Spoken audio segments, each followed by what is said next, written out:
அன்பிற்கினியவர்களே, இன்றைக்கு மறுபடியும் art of ரீடிங்குடைய 5வது பகுதியை நான் பேச இருக்கின்றேன்.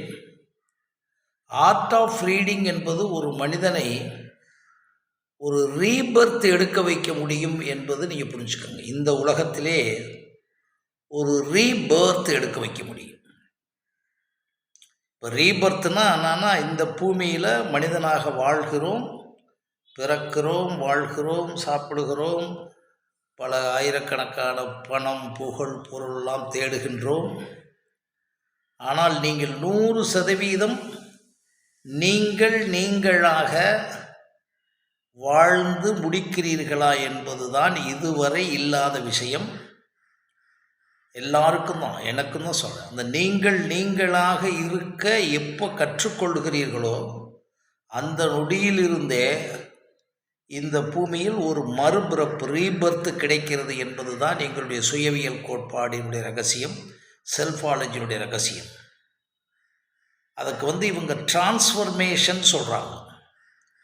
அதாவது ஞானம் அடைந்து விட்டார், ஞானத்தின் விடுதலை என்னெல்லாம் பேரெல்லாம் சொல்லிக்கிட்டு இருக்காங்க. அதுக்குள்ளே நான் வர விரும்பலை. இட்ஸ் எ டிரான்ஸ்ஃபர்மேஷன் அப்படின்னு சொல்கிறாங்கல்ல. அந்த டிரான்ஸ்ஃபர்மேஷன் அடைஞ்ச உடனே என்ன சொல்கிறாங்கன்னா, ஒரு எக்ஸ்ட்ரீமாக இருக்கக்கூடிய ஒரு மிகப்பெரிய கொலைகாரன் அப்படியே ஒரு இயேசு மாதிரி மாறினான்னா அப்படி சொல்கிறாங்கல்ல. அப்படி வச்சுங்க. சில பேரை பார்த்துருக்கணுமோ, நீங்களும் பார்த்துருப்பீங்க. பட் அதை நான் சொல்கிறது ஒரு பகுதி. அது எப்படின்னா, உங்களுக்குள்ளே ஏற்பட்ட ஒரு பெரிய கொடுமைக்கு பிறகு இன்னொரு எக்ஸ்ட்ரீம் வந்துடுது.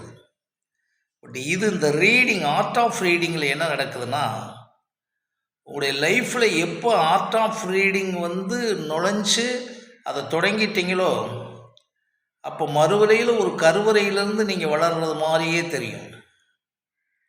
ஆமாம், கருவறையிலேருந்து வளர்கிறது மாதிரியே தெரியும். அதுதான் ரீபர்த். இந்த ரீபர்த்துக்கும் அந்த ரீபர்த்துக்கும் டிஃப்ரெண்ட். சரி, அது எதுக்கு சொல்ல வரேன் அப்படின்னா, இது எப்படி நடக்குதுன்னு சொன்னால், இப்போ ஆர்ட் ஆஃப் ரீடிங்க்கும் மூளைக்கும் உள்ள தொடர்பு, ஆர்ட் ஆஃப் ரீடிங்க்கும் டிஎன்ஏக்குள்ள தொடர்பு, ஆர்ட் ஆஃப் ரீடிங்க்கும் உங்களுடைய கிரியேட்டிவிட்டிக்குள்ளே தொடர்பு, ஆர்ட் ஆஃப் ரீடிங்க்கும் உங்களுடைய ரீபர்த்துக்கு, இந்த மறுபிறவியை இங்கேயே எடுக்கலாம். இந்த மரணமில்லா பெருவாழ்வுன்னு அவங்க சொல்கிறாங்கல்ல, அதுதான் மரணமில்லா பெருவாழ்வுன்னு என்னை பொறுத்தளவு. சரி, அது என்ன கனெக்ஷன் நடக்குது? நிறைய படிங்க. இப்போ இறையன்பு சார் சொல்லுவார், நீங்கள் படிக்க படிக்க படிக்க உங்களுடைய லைஃப்பில் ஒரு பெரிய ஆனந்தம், பேரின்பம் எல்லாம் வரும்னா அவருடைய பாணியில் நிறைய சொல்லுவார். அதை நான் கொஞ்சம் அனுபவித்து கொண்டிருப்பவன் என்று சொல்லுகிறேன். ஏன்னா உலகத்தில் இருக்க எந்த பொருளும் உங்களுக்கு குறிப்பிட்ட தூரத்துக்கு ஒரு எல்கை தான் இருக்கும். பணமாக இருக்கட்டும், பொருளாக இருக்கட்டும், சாப்பாடாக இருக்கட்டும், எல்லாமே, பதவியாக இருக்கட்டும், இன்பமாக இருக்கட்டும், துன்பமாக இருக்கட்டும், நவரசமாக இருக்கட்டும், சிரிக்கிறதுனால கொஞ்சம் நேரத்துக்கு சிரிக்க முடியும். பட் இது எப்படின்னா, இறையன்பு அழகாக சொல்லுவார், அப்படியே உங்களை நிற்க வைக்காது. படிக்க ஆரம்பிச்சிட்டிங்கன்னா இன்னும் எப்படிடா படிப்போம், இப்படி என்னடா படிப்போம் அப்படின்னு. அதுக்கு ஒரு வேர்டு நல்லா ஷேக்ஸ்பியர் இருந்ததுன்னு நினைக்கிறேன். அன்கன்சபிள் தேர்ஸ்டி ஆஃப் ஒரு பேர்னிங் டிசையர் அப்படின்னு ஒரு சென்டென்ஸ் நான் ஞாபகம் இருக்கு. அன்கன்சபிள் தேர்ஸ்டி. இப்போ தண்ணீரை குடிச்சிங்கன்னா முடிஞ்சிருது, சாப்பாடு போட்டிங்கன்னா ஆஃப் ஆயிடுது. இந்த பாலியல், இந்த சட்ட ரீதியான ஒழுங்கு ரீதியான பாலியல் ரீதினா குறிப்பிட்டதுக்கு முடிஞ்சிடும். அதே மாதிரி தான் நீங்கள் மது. பட் இது அப்படி இல்லை. முடிச்சிருப்பீங்க, என்னுடைய சின்ன அனுபவம், படிச்சிருப்பீங்க, கண்ணெல்லாம் வலிக்கும். நான் ஒரு இடத்துல எழுதியிருந்தேன், ஒரு புக்கில், என்னுடைய புக்கில், வெற்றி நீ மட்டுமே ஒரு புக்கில் எழுதியிருக்கேன். உலகை வெல்ல ஒரு நிமிடம்னு ஒரு புக்கு எழுதியிருக்கேன். எப்போ ஐ திங்க் 89, 90. அது நம்ம வைரமுத்து ஐயா தான் அதை வெளியிட்டாங்க. அது எப்படின்னா நம்ம அந்த ஃப்ளோ அதில் எழுதியிருக்கு, மூளை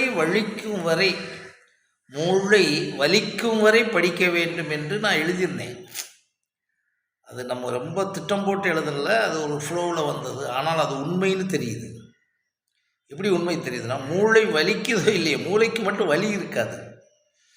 மூளைக்கு எவ்வளவு தூரம் நம்ம ஒர்க்கை கொடுக்குறோமோ அந்த அளவுக்கு முதல்ல மூளை டயர்டானது உடம்பூரை டயர்டாக்கி விட்டுரும். அது நம்ம அந்த அன்கன்சபிள் தேர்ஸ்டி ஆஃப் இதெல்லாம் சொல்கிறேன்னா, நம்ம அனுபவத்தை பதிஞ்சால் தான் உங்களுக்கு சரியாக இருக்கும். ஏதோ அட்வைஸ் பண்ணுறது மாதிரி இருந்தால் ஒன்றும் ஒர்க் அவுட் ஆகும். இதெல்லாம் பியூர் எக்ஸ்பீரியன்ஸ் ஃப்ரம் மீ. அது தைரியமாகவே நான் சொல்லுவேன். நீங்கள் செஞ்சு பாருங்கள், செய்யாட்டி விட்டுருங்க. ஆனால் செஞ்சு பார்த்தா இதுதான். அந்த அன்கன்சபிள் தேர்ஸ்ட்னால் நல்லா தெரியும். படிக்காச்சு, நான் படிப்பேன், உதாரணத்துக்கு செய்திக்கு படிப்பேன், படிச்சுட்டு நோட்ஸெல்லாம் எழுதிக்கிட்டு இருப்பேன். கொஞ்சம் கொஞ்சமாக எழுதுவேன். சில யூடியூப் சேனல் எழுதிக்கிறவேன், அதெல்லாம் எழுதிக்கிறவேன், நோட்ஸ் எழுதிக்கிறவேன். படிச்சுக்கிட்டே இருக்கும்போது நல்லா தெரியும். ஒரு குறிப்பிட்ட தூரத்துக்கு பிறகு ஒரு 1 மணி நேரம் 1.5 மணி நேரம் படித்தா அந்த போதும் அப்படின்னு சொல்லும். எப்படி சொல்லணும்னா, போதும் என்பது நாம் திட்டம் போட்டு போதும் என்பது களைப்பு. அது மூளை களைப்பு தான். அதுக்கு மேலே அது ஏற்றாது. அதுக்கு பிறகு கண்ணை மூடிக்கிட்டு ஆடியோ கேட்பேன். ஆடியோ கேட்கும்போது எனக்கு அந்த அந்த ஆடியோவுடைய முழுமையானது கேட்க முடியாது. இப்போ உதாரணமாக சுவாமி விவேகானந்தருடையது, அது சொல்கிறதுலாம் என் அனுபவத்தை சொன்னால் தான் உங்களுக்கு புரியும். கதை சொல்கிறது மாதிரி போயிடக்கூடாதுன்னு சொல்கிறேன். ஆன்ம அனுபூதி, உண்மையான மனிதனுடைய இயல்பு, நிறைய சுவாமி விவேகானந்தருடைய கான்செப்டை கேட்பேன். இந்த விஷயத்துக்கு சொல்லிடுறேன் அதுக்காக சொல்கிறேன். அவருடைய எல்லா விதமான பதஞ்சலி யோக சூத்திரம், ஞான தீபம், சுவாமி 1896 அமெரிக்காவில் பேசுனது போட்டு அதை அப்படியே ஒவ்வொரு செய்தியாக சொல்லிட்டு இந்த தேதியில் அப்படி பேசுனது சொல்லுவாங்க. அதே மாதிரி சுவாமிஜியுடைய சர்வ மத அந்த சங்கத்திலையும் பேசுனா சொல்லும் போதெல்லாம் அதெல்லாம் நீங்கள் கேட்க தொடங்கும்போது கரெக்டாக நல்லா தூங்கி எழுந்து அப்படியே உட்காந்து கேட்டால் ஒரு 10 நிமிஷத்தில் அவருடைய செய்திகள்லாம் ஒரு வரி, ஒவ்வொரு வார்த்தையோட இணைப்போட கனெக்ஷன், இதெல்லாம் பார்க்க இருடா இது எப்படி ஒரு சொன்னார்னு வந்துக்கிட்டு இருக்கோம். அதுக்கு பிறகு அந்த வார்த்தைகளும் வரிகளும் நாம் அனுபவிச்சுக்கிட்டு இருக்கிறது மாதிரியும் கொஞ்சம் தெரியும். அப்போ தான் தெரிஞ்சேன், ரீடிங் என்பது படிப்பது மட்டுமல்ல, பார்ப்பது மட்டுமல்ல, கேட்பது மட்டுமல்ல, கலந்தாய்வு மட்டுமல்ல, விவாதம் மட்டுமல்ல என்பதெல்லாம் புரிஞ்சிச்சு. இதோட இன்னொரு சேர்த்துங்க. எதுக்கு சொல்ல வரேன்னா, அந்த தாகம்னு சொன்னோம்ல, அன்கன்சபிள் தர்ஸ்டி. அப்போ என்ன செய்யும்னா, முடியலை போதும் அப்படின்னு செய்வோம். ஆனால் நிறைவே ஆகாது. இல்லை, இன்னும் கோடி விஷயம் இருக்கு. அந்த கடல் அளவுன்னு சொல்கிறாங்கல்ல, கற்றது கையளவு கூட இல்லை, கடுகளவுன்னு சொல்கிறாங்கள அம்மையார். கடுகளவும் கூட இல்லைன்னு சொல்லு. இதில் 2 ரகசியம் நடக்கும் என்னுடைய அனுபவத்தில். ஒரு அனுபவம் ஐயோ இன்னும் படிக்காமல் இருக்கும். அதே இடத்துக்கு எனக்கு இந்த டைம் மேனேஜ்மெண்ட்டில் ரொம்ப கான்சியஸாக இருந்து பழகியாச்சு பல வருஷங்களாக. அதாவது செய்திக்காக சேர்த்துங்க, 1440 நிமிடம் ஒரு நாளைக்கு இருக்குது, 86,400 செகண்ட்ஸ் ஒவ்வொரு செகண்ட்ஸில் இருக்குது. இது வீணாகிக்கிட்டு இருக்கேன்னு மட்டும் ஓடும். அது லேசாக ஃபிசிக்கலாக புரிஞ்சுக்கலாம் வாட்சை பார்த்தா. ஆனால் ஒரு மணி நேரத்துக்கு முன்னால் நாம் உள்வாங்கணுமே, அந்த உள்வாங்கக்கூடிய பவர் ஆஃப் எனர்ஜி குறையுதே அப்படின்னு தெரியும். சரி அப்படி தூங்கிடலாமா படுத்துடலாமான்னா ஓரளவுக்கு அப்படியே ரெஸ்ட் எடுத்து படுத்துருவோம், தூங்கிடுவோம். ஆனால் உள்ளுக்குள்ளே மட்டும் என்ன செய்யும், நிறைவு இருக்காது. உள்ளு என்பது எப்படி வேணாலும் பேர் வச்சுக்கோங்க, உள்ளம்னு வச்சுக்கோங்க, அறிவுன்னு வச்சுக்கோங்க, அல்லது சப்கான்சியஸ் மைண்ட் வச்சுக்கோங்க, கான்சியஸ் எதையாச்சும் பேரெல்லாம் வச்சுக்கோங்க. உள்ளுக்குள்ளே ஏன்னா இந்த நிறையா பேருக்கு இன்னும் கான்சியஸ் மைண்டு சப்கான்சியஸ் மைண்டு சொல்லியே இன்னும் பல லட்சம் பேர் படிச்சுக்கிட்டே இருக்காங்க. விளங்கவே இல்லை அவங்களுக்கு. ஒரு மைண்டும் கிடையாது, ஒரு இதுவும் கிடையாது. மைண்டே இல்லாமல் அழிச்சிட்டு உள்ள அத்தனையும் வச்சிடலாம். அது 2வதுக்கு வர்றேன். அதான் நீங்களாக 100% இருந்தீங்கன்னா மனம் காணாமல் போயிடும். எவ்வளவு நேரம் காணாமல் போயிருக்கோ அப்போலாம் நீங்களாக இருந்தீங்கன்னு அர்த்தம். சரி, இந்த டாப்பிக்கில் போகிறோம். ஸோ அந்த தேர்ஸ்ட் இருக்குல்ல, அது மட்டும் இருக்கும். அதைத்தான் சில பேர்த்து சொல்லுவாங்க இல்லையா, சார் அவர் எந்திரிச்சு நடக்கக்கூட முடியலை சார், காலெல்லாம் இப்போது வீல் சேரில் தான் சார் கொண்டு போகிறாங்க, ஆனால் அவருக்கு கான்சியஸ் மைண்ட் ரொம்ப நல்லா இருக்குது சார். இதை நான் பல இடத்துல பார்த்துருக்கேன். இப்போ நான் பார்த்துக்கிட்டே இருக்கிறது லட்சுமிகாந்தன் பாரதின்னு சொல்லி ஒருத்தருக்கு இப்போ 96 97 வயதாகிடுச்சு. ஐஏஎஸ். அவர் இன்றைக்கி உயிரோடு இருக்க ஐஏஎஸில் அவர் ஒருத்தர் தான் நான் நினைக்கிறேன். அவர் வயதாகிடுச்சு, நடக்கிறாரு, அதிலெல்லாம் பிரச்சனை இல்லை. அதே இடத்துக்கு பேச ஆரம்பித்தார்னா கான்சியஸாக நம்ம உடம்பில் இருக்கக்கூடிய முதுமைக்குரிய எல்லாமே இருக்குது.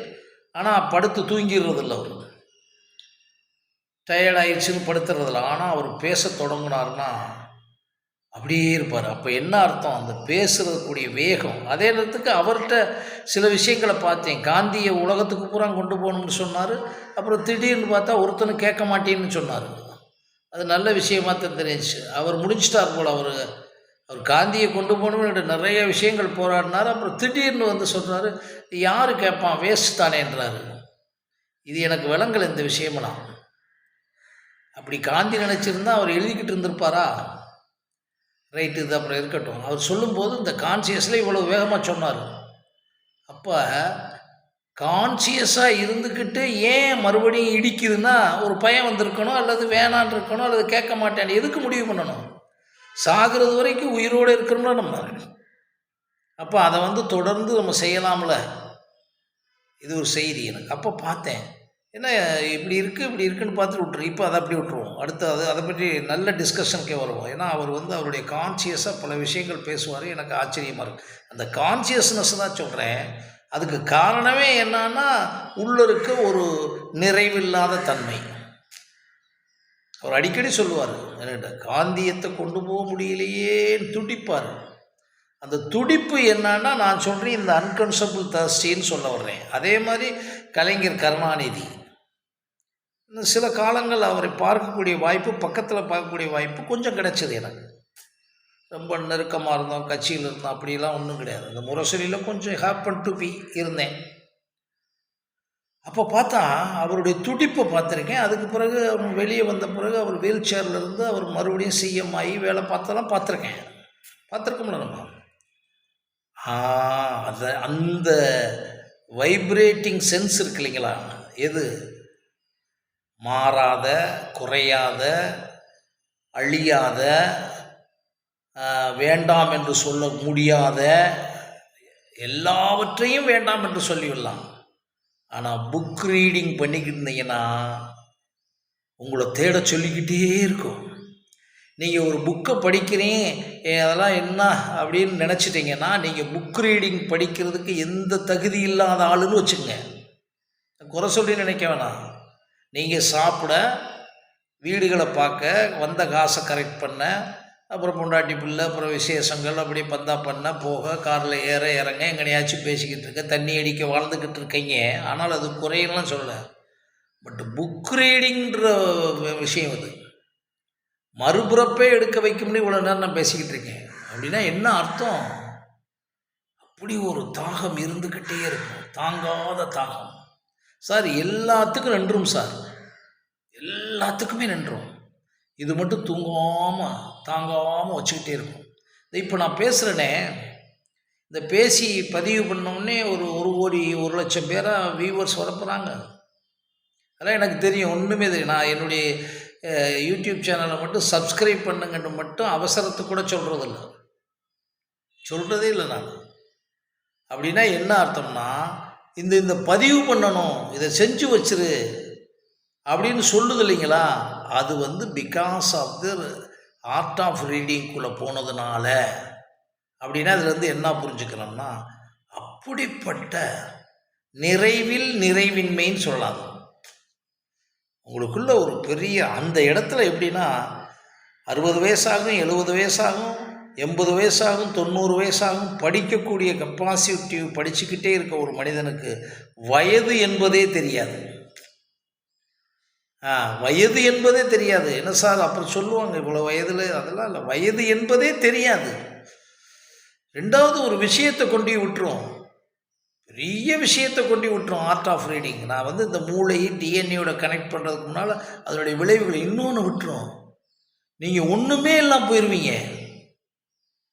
நீங்கள் நினச்சிங்க இல்லையா, இப்போ இந்த ஆன்மீகத்தில் சொல்கிற நான் உடல் அல்ல, உயிர் அல்ல, அறிவல்ல, மனசல்ல, இது நான் மனச்சாட்சி அல்ல, அதல்ல இதல்லன்னு சொல்லிக்கிட்டு நீங்கள் வெளியே வாங்க, நீங்கள் உங்களுக்கு ஆத்மா என்பது தான் நீங்கள் என்று புரிஞ்சுக்கிட்டு ராஜயோகம் சொல்லுதில்ல, வேதாந்தம் சொல்லுதில்ல, அதெல்லாம் வந்து ஓகே. இது என்ன பண்ணும்னா அது பூரா அந்த சொல்கிறதுக்கு காரணம் என்ன தெரியுமா, நீங்கள் ஒன்றும் இல்லாமல் இந்த நிற்குண பிரம்மத்தோடு அட்டாச் ஆகிற விஷயந்தான் அது. பிரம்மத்தோடு அட்டாச் ஆகிற விஷயந்தான் அது. பதஞ்சலி சொன்ன சித்த விருத்தி நிரோதகாவை அட்டாச் ஆகிறது தான் ஒன்றும். அந்த நோத்தான் ஸ்டேட்டுக்கு போகிறதுனா ஒன்றும் இதுதாங்க அது. எனக்கு தெரிஞ்சது சொல்கிறேன், நிர்விகல்ப சமாதி அப்படின்றாங்கல்ல, கைவல்ய நவநீதத்தை சொல்லுது இல்லைங்களா. அவன் யாருன்னா அவன் எல்லா உலகத்திற்கு எல்லா வேலையும் பார்த்துக்கிட்டு இருப்பான். அவன் சிதப்பிரங்கன் மாதிரி இருப்பான். சிதப்பிரங்கன்னா எதுவும் மட்டும் இருப்பான். நீங்கள் ஆணவத்தை அழி, கோபத்தை அழி, லோகத்தை அழி, இதெல்லாம் சொல்லிக்கிட்டு இருக்காங்க. அஷ்டாங்க யோகம்லாம் இருக்குல்லங்க, யமம், நியமம், ஆசனம், பிராணாயம், பிரத்யாகாரம், சமாதி, தாரணை எல்லாம் இருக்குல்லங்க. இதெல்லாம் இதில் இல்லாமல் போயிருங்க. அது இல்லைன்னு சொல்லலைங்க, அதெல்லாம் கொஞ்சம் பார்த்தேன். இது என்னடா செய்யுதுன்னா கம்ப்ளீட் சிஸ்டத்தையே, ஹோல் சிஸ்டத்தையே ஆஃப் பண்ணிடுதுங்க. என்ன ஆஃப் பண்ணிடுது, நீ ஒன்றும் இல்லை, இப்போ தான் நீ வந்து ஆனா படிச்சுக்கிட்டு இருக்க அப்படின்னு சொல்லுது. இப்போ நான் அந்த கலைஞர் லைப்ரரிக்கு அடிக்கடி நான் போகிறதுக்கு மிகப்பெரிய காரணங்கள் இது ஒன்று. நான் உண்மையிலே போய் ஏதாச்சும் ஒரு நோட்ஸ் எடுத்து எழுதலாம்னு நினைப்பேன். அப்புறம் அந்த புத்தகங்களையெல்லாம் பார்க்கும்போது, நான் சில புத்தகங்கள் எழுதி வச்சுருக்கேன், அதுக்கெல்லாம் பார்க்கும்போது அப்புறம் ஒரு முடிவு பண்ணுவேன், நமக்கு எதுக்கு இதை எழுதணும். ஒரு செகண்ட். அப்போ அந்த ஒன்றுமில்லாமல் போகிறோம் பாருங்களேன், இந்த இடத்த மட்டும் தெரிஞ்சுங்க. இந்த ஒன்றுமில்லாமல் போகிறதுக்கு தான் பதஞ்சலி யோக சூத்திரம், அஷ்டாங்க யோகம், வேதாந்தம், ஆத்மா, கேன உபனிஷத். இது எதுக்கு நான் சொல்கிறேன்னா, என்னுடைய ஆய்வு என்ற விஷயத்தில் பெரிய டாக்குமெண்ட் போட்டு ஆய்வு பண்ணுறதில்ல, படித்து பார்த்துக்கிட்டு இருக்கும்போது அதுதான் அந்த ஆர்ட் ஆஃப் ரீடிங் தான் இது காரணம். எனக்கு என்ன வந்துச்சுன்னா, அமைதியாக இருக்கிறதுக்கு மட்டும் என்னடான்னு கண்டுபிடிக்கணுமா, முடியலைன்றான். யோகா போ, மெடிடேஷன் போ, அதுக்கு போ, இதுக்கு ஆர்ட் ஆஃப் ரீடிங் தான் என்னை அமைதிப்படுத்தியது. ஏன்னா நீங்கள் ஒரு சின்ன சதவீதம் தெரிஞ்சுங்க. திருவள்ளுவர் என்று இருக்கார் வச்சுங்களேன். திருவள்ளுவர் எங்கே இருக்கார்? இப்போ இருக்கார் உங்களோட? சித்தர்கள் உங்களோட இருக்காங்களா? தொல்காப்பியம் நம்மளோட இருக்கா? இப்போ இருக்காரா எழுதினவர்? 64 நாயன்மார்கள் இருக்காங்களா? சிவசூத்திரம் எழுதினவர் இருக்காரா இப்போ நம்மள்கிட்ட? அஷ்டவக்கர கதை, இது ஒரு செய்தியாக வச்சுக்கங்க. இது மாதிரி அப்படியே ஆங்கிலம் புத்தகங்கள் பூரா, ஷேக்ஸ்பியர் படிக்கிறோம்ன்றீங்க, பெரிய பெரிய வைனி டயர் படிக்கிறோம்ன்றீங்க, ப்ரூஸ் லிப்டன் படிக்கிறோம்ன்றீங்க, எல்லாமே நீங்கள் படிக்கிறீங்க இல்லையா? அப்படி ஒரு ஒரு வெறித்தனமான ஆய்வு எனக்கு இருந்தது. அதுதான் என்ன ஆய்வு, என் சுய ஆய்வு. அதுலேருந்து என்ன கிடச்சிச்சுன்னா, எல்லாமே சொல்ல வர்றது 3 விஷயத்தை தான் சொல்ல வருது. உனக்கு ஆரோக்கியமாக இருக்கணும், அடுத்து வந்து அமைதியாக இருக்கணும், அடுத்து சந்தோஷமாக இருக்கணும். இந்த 3ஐத்தான் சார் உலகத்திற்கு எல்லா விஷயமும் இருக்கு சொல்லும். அன்பாக இருந்தாலும் அதுதான், உண்மையாக இருந்தாலும் அதுதான். கடைசியில் பார்த்தா அந்த உண்மையை சொன்னவங்க அமைதியாக இருப்பாங்க. முக்கியம் ஆரோக்கியம். ஆனால் ஆரோக்கியம் இல்லைன்னா கூட, ஆரோக்கியம் குறைஞ்சா கூட அமைதியாக இருக்கணும். இப்போ நம்ம மருத்துவம் என்ன வந்துருச்சு சொல்லுங்கள்? எல்லா வியாதிக்கும் காரணம் பயம், டென்ஷன் தானே. பயமும் டென்ஷனும் வந்து அமைதியாக இருக்கும். அப்போ ஒரு விஷயம் 100% கன்ஃபார்ம் பண்ணிங்க. என்ன கன்ஃபார்ம்? வாழ்க்கையில் கருவறையில் நான் கூட போட்டிருக்கேன், கருவறை இருந்து கல்லறை வரை நீட்டிப்புன்னு ஒன்று போட்டிருக்கேன். நான் இதெல்லாம் நான் போட்டு வச்சுக்கிறேன், யாருக்கு தேவையோ அவங்களுக்கு மட்டும் அனுப்புவேன். ஏன்னா இது இந்த விற்கிற வியாபாரம் இல்லை, நம்ம அதனால் ஒன்றும் இல்லை. அப்போ அதுக்குள்ளே வருது, அப்படியே வரும்போது செய்தி சொல்லப்படுது. என்னடா ஆட்டோமேட்டிக்காக போயிடுது. இது நீங்கள் எளிமையாக புரிஞ்சுக்கலாம். யூரின் பிளாடரில் கம்ப்ளீட்டாக ஃபில்லப் ஆயிடுச்சு, யூரின் போகணும்னு நினைக்கிறீங்க. அது ஒரு ஃபிசிக்கல் சென்சேஷன். அதே மாதிரி மோஷன் சென்சேஷன். கருவறையிலேருந்து குழந்தை வர்றது அது குறிப்பிட்ட நாளைக்கு பிறகு அது ஒரு பெரிய சென்சேஷன். அது ஒரு ரொம்ப ரொம்ப கடுமையான இது. பாருங்கள், இது டெய்லி ஒவ்வொரு நிமிஷம் ஒவ்வொரு நாள் நடந்துக்கிட்டு இருக்குது. அதை நிறுத்தி வைக்க முடியுமான்னு பாருங்கள். செய்திக்காக சொல்கிறேன். ஆத்திரத்தையே அடக்கினாலும் அதை அடக்க முடியாதுன்னு சொல்கிறவங்களுக்குலாம் நம்ம உண்மை அது. ஆனால் அதை ரிலாக்ஸ் ஆன உடனே நம்ம அதை கம்ப்ளீட்டாக ரெஸ்ட் ரூம் போயிட்டு வந்த பிறகு ஒரு ரிலாக்ஸேஷன் கிடைக்கும் பாருங்க. ஒரு 3 நிமிஷம் 4 நிமிஷம் இது இந்த ரிலாக்ஸேஷன் ஆகணுன்னே அப்போ தான் அப்பா அப்படின்னு ஒரு இது வருது இல்லையா. அந்த ரிலாக்ஸேஷன் உடம்பே அமைதியாகுதுங்க. மூளை அமைதியாகுது, அதெல்லாம் விட்டுருங்க. உடம்பு அமைதியாகும், நம்மளை தூண்டாது எதுவும். இது என்ன செய்யுது தெரியுமா உங்களுக்கு? புத்தகங்களை படிக்க படிக்க படிக்க உலகத்தில் நீங்கள் எல்லாம் சொன்ன வேதம் எவ்வளோ பெரிய விஷயத்தை சொல்கிறேன், நீங்கள் குழம்பப்படாதீங்க. உலகத்தில் இருக்கக்கூடிய அத்தனை மெய்ஞான லிட்டரேச்சர், அத்தனை அறிவியல் லிட்டரேச்சர், நியூரோ சயின்ஸ்லேருந்து அத்தனை சயின்ஸ் லிட்ரேச்சர் படித்தாலும் உங்களுக்கு சொல்ல வர்றது அமைதியாக இருக்கணும், உடம்பு அமைதியாக இருக்கணும், ஆனந்தமாக இருக்கணும் தான் சொல்லிக்கிட்டே இருக்கும். டாக்டர்கிட்ட போயிட்டு வந்துடுறீங்க, ஹார்ட் அட்டாக்னு போயிட்டு வந்துடுறீங்க. அவர் என்ன சொல்லி விடுறாரு? ஆப்ரேஷன் பண்ணியாச்சு, நீ போய் குழந்தைய பையனை பார்த்துக்கங்க, அல்லது இவங்களை பார்த்துக்கங்க, பயப்படாமல் பார்த்துக்கங்க, டென்ஷன் வராமல் பார்த்துக்கன்னு தான் அனுப்புகிறாங்க. டென்ஷன் வராமல் பார்த்துக்கிறதுக்கு அவங்க ஆப்ரேட் பண்ணலை சார். ஒரு சின்ன ஃபிசிக்கலில் நடந்த அந்த அந்த ஃப்ளோ ஆஃப் பிளட்டுக்கு ஒரு ஏதோ கட் பண்ணி போட்டிருக்காங்க, இவ்வளோ தானே. ஆனால் அது உங்களுக்கு ஒரு 50%, மீதி 50% அது ஒரு நாள் ஆப்ரேஷன் முடிஞ்சிருச்சு. இது ஒவ்வொரு செகண்டில் ஆப்ரேஷன். அதுக்கு தான் சொல்லுவேன், இந்த கவுன்சிலிங் கொடுக்கறது, அட்வைஸ் கொடுக்கறதெல்லாம் ஒரு பகுதி. ஒரு நல்ல ஹார்ட் அட்டாக் ஆனவன், நல்ல வியாதிக்கு வந்தவனுக்கு புத்தகத்தை படிக்கிறதுக்கு பழக்கம் பண்ணுங்க. மருத்துவர்களெல்லாம் அவங்க படிக்க மாட்டோம்னா சொல்லாதீங்க, அதுதான் உங்கள் வேலையே. நான் சொல்லுவேன், படிக்க மாட்டாங்க சார், இல்லை பேச சொல்லுங்க, இல்லை சும்மா அட்வைஸாக சொல்லாதீங்க, ஆறுதல். அது ஒன்றும் இல்லைங்க, அது வராதுங்க, கடவுள் கூப்பிட்டா போயிடலாம், சொல்லாதீங்க. நிறைய விஷயங்கள் அதுக்குத்தான் நம்ம காலத்தில் கதைகள்லாம்.